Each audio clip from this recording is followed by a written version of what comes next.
जैसे श्रावण महीने में चढ़ाए गए कनेर के फूल, दुर्वा,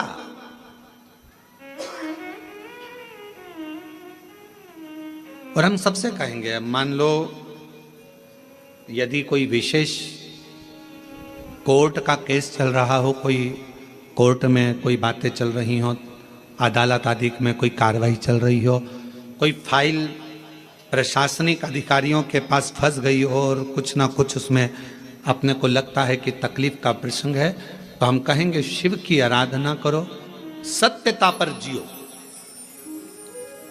और साथ में 5 दुर्वा, 1 कनेर का फूल पीला, 1 पीला कनेर, 5 दुर्वा, 5 बेलपत्र लेकर शिव जी के मंदिर में जाकर शिवलिंग पर समर्पित कर 2 लोटा जल सावन के महीने में उसी पर बेलपत्र कनेर के फूल पर चढ़ाइए।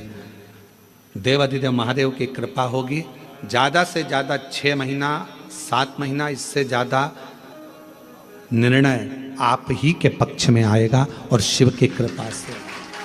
और इसमें एक बात और स्मरण रखें, जैसे कोई की प्रॉपर्टी है, कोई की जमीन है, और वो जमीन तुम्हारी कोई ने कब्जा कर लिया, तुम्हारा नाम नहीं हो पाई, या कोई उसमें लफड़ा हो गया, या तकलीफ आ गई और पैसा उसमें अटक गया, उसके लिए भी कनेर का पुष्प श्रावण महीने के जितने सोमवार आते हैं, रविवारी, सोमवारी और भोमवारी, कौन कौन से बार हो गए?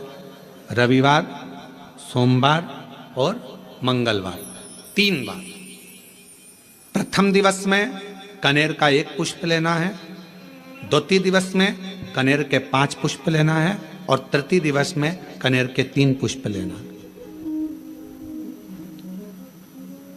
बेलपत्र 1-1 साथ में लेकर शिव जी को रविवार के दिन भी समर्पित करें, सोमवार के दिन भी समर्पित करें, और मंगलवार को 3 कनेर के पुष्प के साथ बेलपत्र लेकर बाबा को समर्पित करिए। कितना भी अटकी हुई प्रॉपर्टी होगी, कह दिया उसने मैं तेरे नाम प्लाट नहीं कराऊंगा और पैसा लेकर बैठ गया, या पैसा नहीं दे रहा है, या किसी भी रूप में वो अटका हुआ है, अगर सावन के 4 सोमवार पढ़े या 5 सोमवार पढ़े, आपने ये प्रत्येक सावन के सोमवार के पहले, फिर से बोलो कौन सा बार?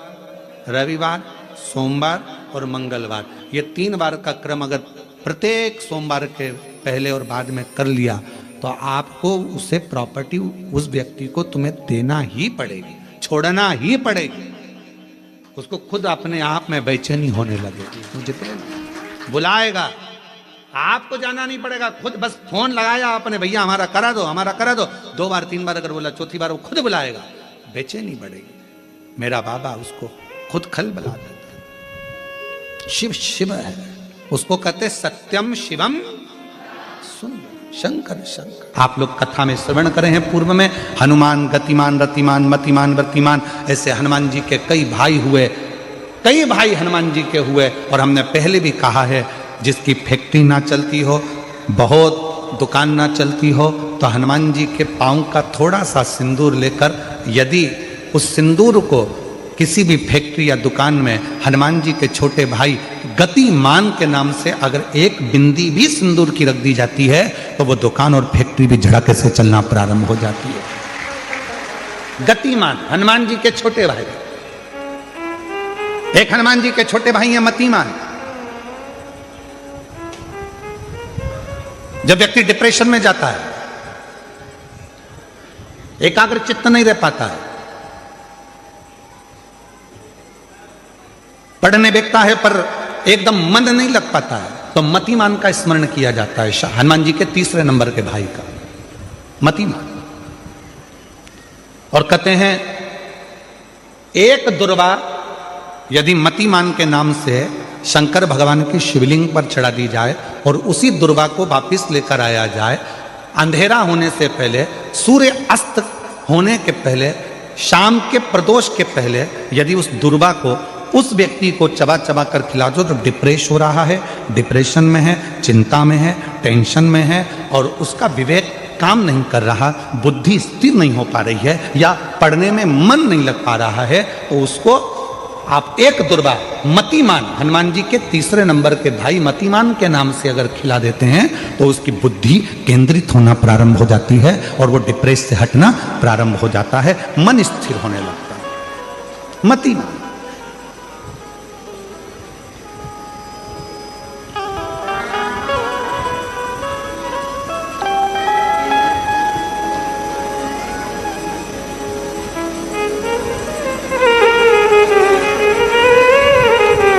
और एक नाम आता है व्रतिमान।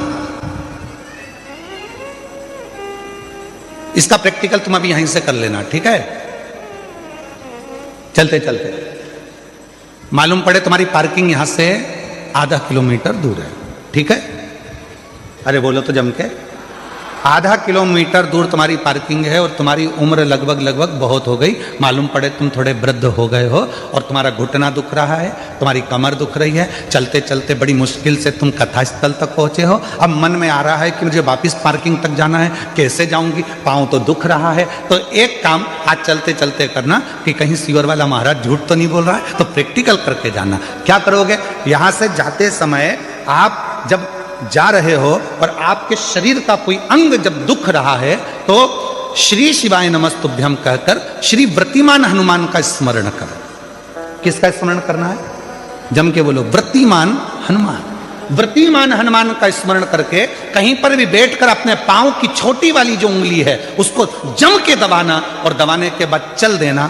जिस जगह पर भी दर्द हो रहा होगा मेरा बाबा आपको मंजिल तक पहुंचाएगा, दर्द होने नहीं देगा। कल नहीं करना, प्रैक्टिकल आज ही करना। काल करे सो आज कर। व्रतिमान आज करेंगे गुरुजी, 3 महीने में फर्क दिखेगा। तुम तो आज का बताओ ना कि आज की आज में फल कैसे मिले। तो बिल्कुल तैयारी में बैठो। जाते जाते व्रतिमान हनुमान भगवान श्री शिवाय नमस्तुभ्यम का स्मरण कर कर एक ऊर्जा के साथ, ताजगी के साथ चलते जाओ। शिव थोड़ा बहुत नहीं देते, मेरे भगवान देते हैं चप्पल फाड़ कर। लोगों के स्मरण में है कि नहीं हमको नहीं मालूम, पर 2 माता ऐसी है, 2 जगत जननी ऐसी है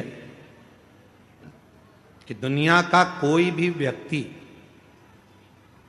कितना भी टोना कर दे, चाहे दुनिया का कोई भी व्यक्ति कितनी भी विद्या कर दे, चाहे दुनिया का कोई भी तांत्रिक कोई विद्या करने वाला तुम्हारे ऊपर कितनी भी विद्या कर दे, 2 देवी ऐसी है जो उस टोना को, उस विद्या को पलट देती है। और यह हम नहीं कर रहे हैं, देवी भागवत कर रही है। देवी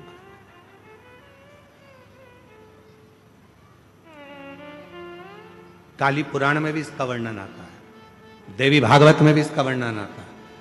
2 देवी ऐसी हैं जो कोई अपने ऊपर अगर विद्या कर रहा है और वो 2 देवी का स्मरण कर लिया जाए, उन 2 देवी का नाम लेकर मात्र शंकर के शिवलिंग के सामने जो अशोक सुंदरी वाली जगह होती है वहां पर अगर इन 2 देवियों का नाम लेकर अगर जल चढ़ा दिया जाए तो किसी ने अगर विद्या करी भी होती है तो पलट जाती है। कोई कितना भी बड़ा तुम्हारे लिए तंत्र मंत्र कर रहा हो वो तुरंत पलट जाता है, एक क्षण नहीं लगता और उनका नाम लेने से पलट जाता है। 2 देवी,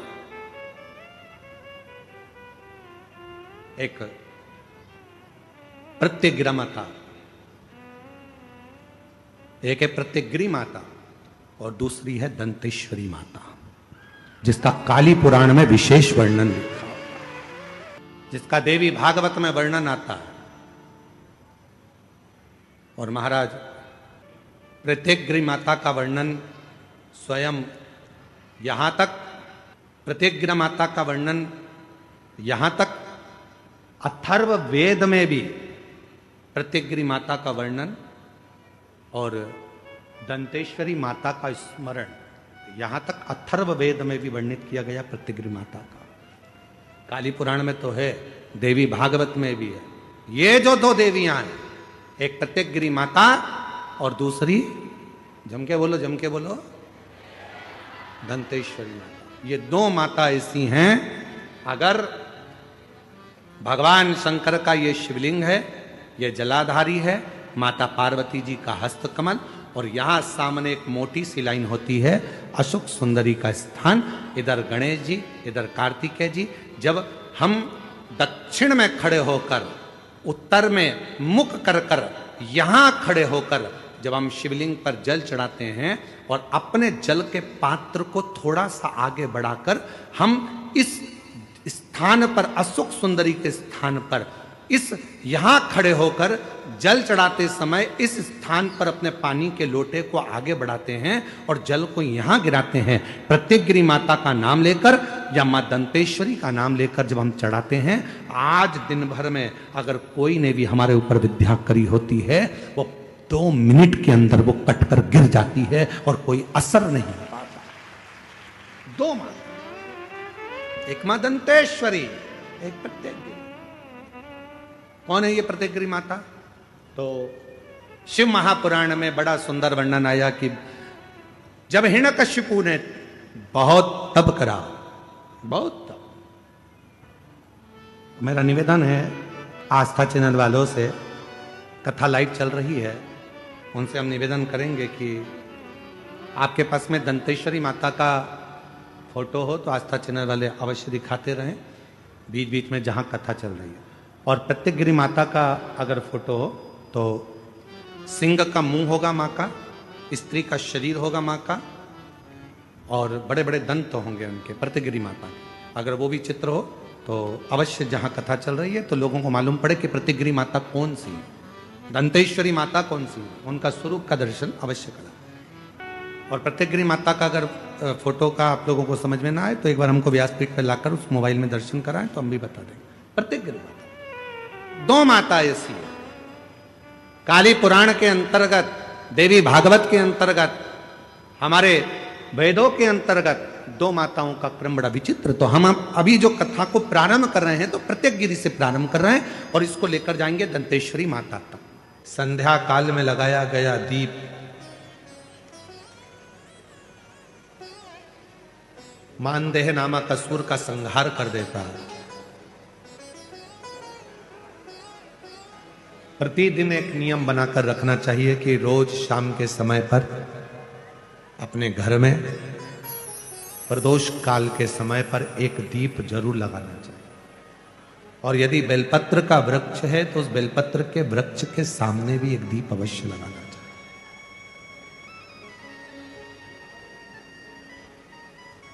6 महीने में, 3 महीने में, 2 महीने में, 1 महीने में ऐसा नियम बनाया करो कि मुझे बेलपत्र की पूजन करना।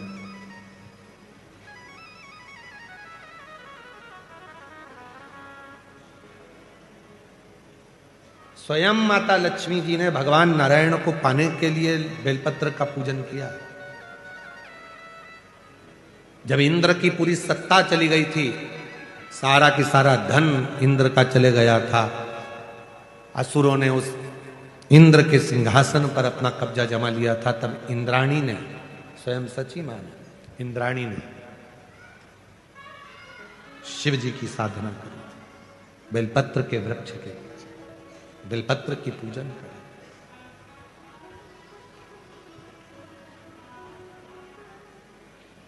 कभी दिल कर जाए तुम्हारा तो कभी महीने में, 1.5 महीने में, 2 महीने में बेलपत्र के पेड़ के नीचे जल लेकर बैठो।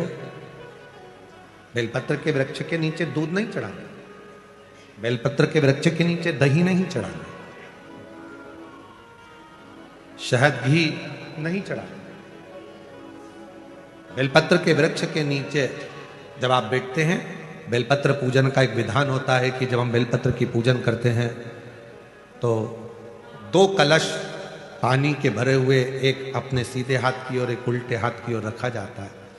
पूजन की थाली बीच में रखी जाती है। 2 बत्ती का, लंबी बत्ती का, 2 बत्ती लंबी घी की जलाई जाती है। लंबी बत्ती बेलपत्र के वृक्ष के नीचे 2 बत्ती लंबी जोड़ा बनाकर उसको जलाया जाता है। फिर दोनों हाथ में कलश में जल है, बेलपत्र के वृक्ष के नीचे दोनों हाथों का जल धीरे धीरे शिव जी का स्मरण कर कर नारायण लक्ष्मी का स्मरण कर कर, मां आदिशक्ति गौरा का स्मरण कर कर, रिद्धि सिद्धि गणेश का स्मरण कर कर उसको चढ़ाओ। प्रार्थना करो, विनय करो, मेरे जीवन में बहुत कष्ट है, उसको मिटाना है आपको। शिव आपसे प्रसन्न होते हैं, वैसे मेरी जिंदगी भी प्रसन्न करना है आपको। जल चढ़ाकर दोनों पात्रों का थोड़ा थोड़ा जल कलश में बचा लेना है, पूरा पात्र खाली नहीं करना है, दोनों को वापस रखना है। और थोड़ी सी हल्दी पीसी हुई शिव जी के उस बेलपत्र पर लगाएं, थोड़ा कुंकुम वो भी बेलपत्र पर लगाएं। 7 दाने अक्षत के, केवल 7 दाने अक्षत के बेलपत्र को छुआकर अपनी थाली में रख लें। घर पर जब जाएं तो वो 7 दाने अक्षत के और बेलपत्र के वृक्ष में जो चढ़ा हुआ थोड़ा सा जल बचा कर लाए हो, वो घर में छींट कर 7 दाने पूरे घर में डालना प्रारंभ करें। महीने में, 2 महीने में, 3 महीने में एक बार करिए, जीवन में किसी के आगे हाथ फैलाने की जरूरत नहीं पड़ेगी। इतनी संपदा बाबा, इतनी संपदा। बेलपत्र की महत्वता को लोग जानते नहीं है। एक प्रदोष की महत्वता, एक बेलपत्र की महत्वता। अभी हमने पहले भी कहा, एक कथा प्रदोष काल की रह गई है। एक बार हम दिल्ली बाच रहे थे पर वो पूरी नहीं हो पाई क्योंकि पानी आ गया। हम प्रयास कर रहे हैं उस कथा को कुबेरेश्वर धाम पर, क्योंकि उसमें प्रदोष काल की कथा में टेंट नहीं लगता।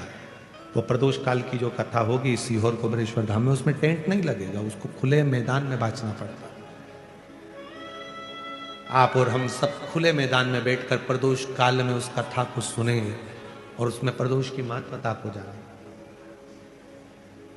और हमारी तरफ से हम तो आज प्रकाश जी आपको भी, दीना भाभी जी आपको भी, दोनों को निमंत्रण दे रहे हैं। जब भी सीहोर में जब कथा हो प्रदोष काल की, तो एक दिन कम से कम आप लोग आकर उस कथा की पूजन आपको भी करना रहेगी, प्रदोष काल की कथा।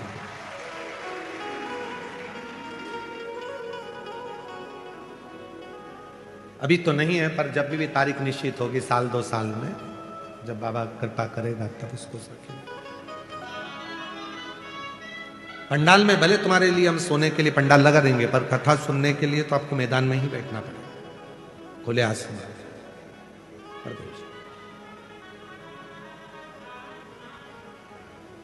शिव तत्व को जान, बेलपत्र की महत्वता को जिसने जान लिया, आज लोग बेलपत्र को जान रहे हैं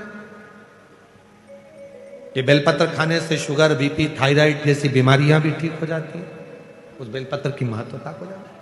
और फिर निवेदन है, आपके शरीर में कष्ट है तो बेलपत्र का सेवन करो। रोज रोज बेलपत्र वैसे ही नहीं खाना।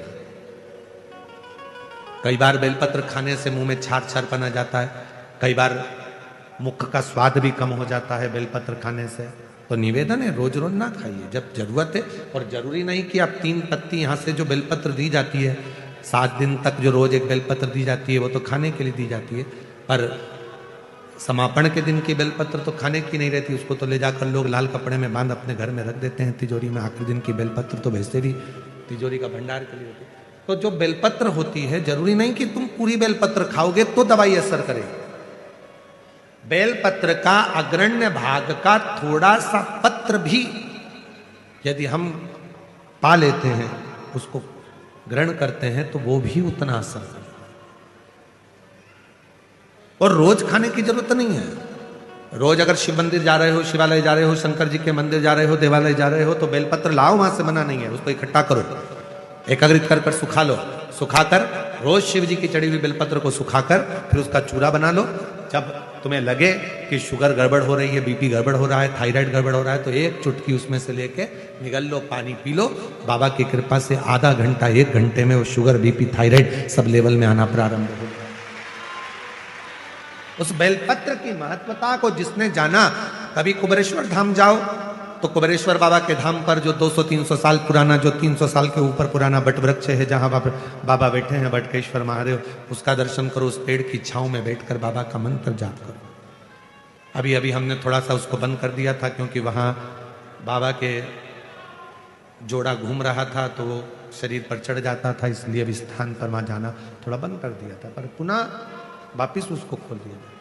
बेलपत्र की वाटिका है छोटी सी, उस बेलपत्र की वाटिका के पास में बैठकर भगवान शिव का नाम उच्चारण करो, नाम स्मरण। शिव भक्ति करो जहां तक हो सके, शंकर की अविरल भक्ति को धारण करो।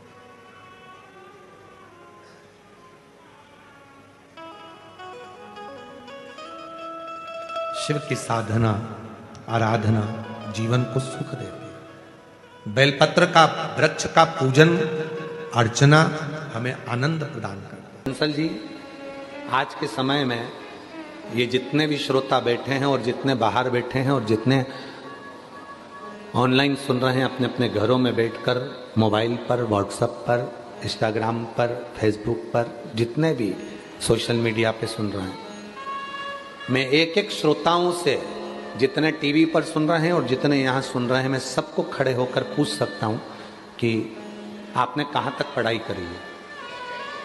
बुजुर्ग माताएं भी कह देगी कि मैंने भी कहीं 8वीं पढ़ा होगा, 5वीं पढ़ा होगा, 6ठी पढ़ा होगा, 7वीं पढ़ा होगा। कोई कहेगा कि मैंने MBA करा होगा, कोई कहेगा मैंने ये पढ़ाई करी, कोई कहेगा मैंने ये पढ़ाई करी। आज के समय में हर व्यक्ति पढ़ा लिखा है, वो समझता है कि हमको अगर मंजिल तक पहुंचना है और आगे बढ़ना है तो हमें निंदा, बुराई, चुगली, इन सब से दूर हटना है और अपने लक्ष्य को पकड़ना है और आगे बढ़ना है। लक्ष्य अपना हो। अमृत कहां मिलेगा, ये पार्वती जी पूछ रही हैं। समुद्र में अमृत है। शिव जी कहते हैं अगर समुद्र में अमृत होता तो समुद्र खारा ही नहीं होता। मंथन समुद्र में भी नहीं। तो वो जो अमृत मंथन हुआ था, वो अमृत जो निकला था, वो क्या है? शिव जी ने कहा वो तो विचारों का मंथन है। और विचारों का जब मंथन होता है तो उसमें जो अमृत निकलता है वो जीवन को सुख देता है।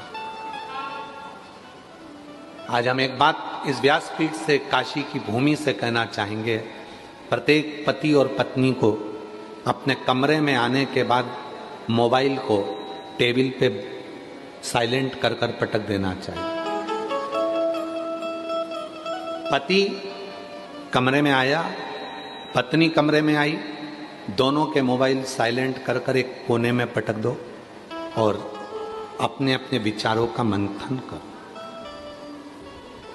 पत्नी के पास बहुत सारी बातें हैं जो तुमसे कहना चाहती है, पर तुम ऐसे हो कि उसकी बातों को सुनना ही नहीं चाहते। पति कहते हैं ये निंदा करेगी, बुराई करेगी अपनी सास की, ससुर की, परिवार की। ठीक है, किससे कहेगी? वो अपना मन हल्का करने के लिए अपने पति से ही तो कहेगी। अगर पड़ोसी से कहना चालू कर देगी तो तुमको काली मिर्ची लग जाएगी। कहेगी तो पति से। किससे कहेगी? कहेगी तो पति से। अपने केवल मंथन समुद्र का नहीं हुआ, मंथन विचारों का हुआ। विचारों का मंथन। बच्चों को क्या कराना है, कहाँ पढ़ाना है, उनकी एजुकेशन कैसी होना चाहिए, आगे का क्या करना है इनका। पर हम मंथन करते हैं तो दूसरों का करते हैं। सास ने ऐसा बोल दिया, ससुर ने ऐसा बोल दिया, तुम्हारी बहन ने ऐसा बोल दिया, तुम्हारे भाई ने ऐसा बोल दिया। ये मंथन नहीं चाहिए। मंथन में अपने लिए सोचो, अपने बच्चों के लिए सोचो, अपन कैसे खुश रह सकते हैं वो विचार करो। तुम सबसे ज्यादा बहू, किसी की भी अगर बहू होगी तो सबसे 33 कोटि देवी देवता में सबसे ज्यादा बहू माता पार्वती जी की थी। माता पार्वती।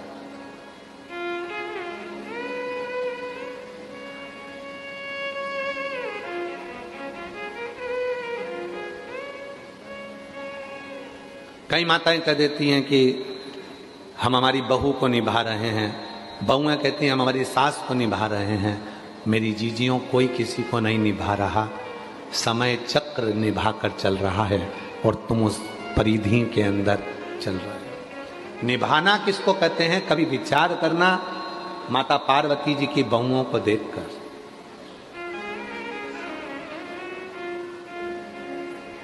बहुओं को देख,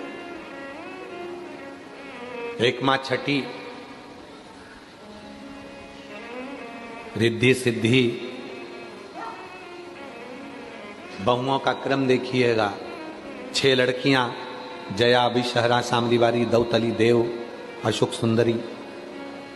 दामाद, बच्चों के बच्चे शुभ और लाभ, उनके बच्चे अमोद और प्रमोद।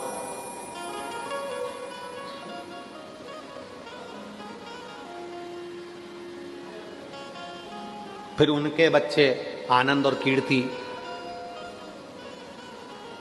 दादा परदादा बनकर भी अपनी बहुओं को निर्वाह कर रही है मां। क्यों?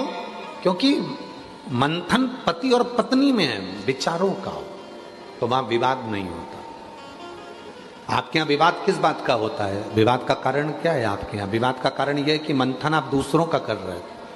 पापा ने बोल दिया, मम्मी ने बोल दिया, उसने ये बोल दिया, उसने वो बोल दिया। मंथन अपना करो ना। कल अपने को क्या करना है,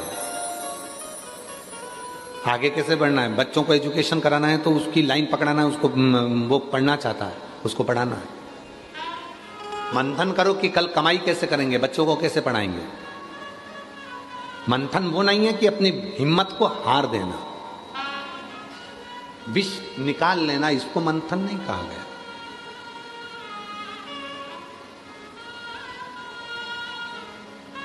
अभी कल एक न्यूज हमारे आशीष हमको दिखा रहा था कि एक बाप ने अपने बच्चे को ही बहते हुए नहर में, पानी में फेंक दिया। मां अपने एक बच्चे को लेकर चली गई, बाप के पास एक बच्चा रह गया, दोनों में लड़ाई झगड़ा चल रहा था और बच्चे से क्या तुमने निकाला, ये अमृत नहीं है, ये विष है, इसको अमृत नहीं कहेंगे।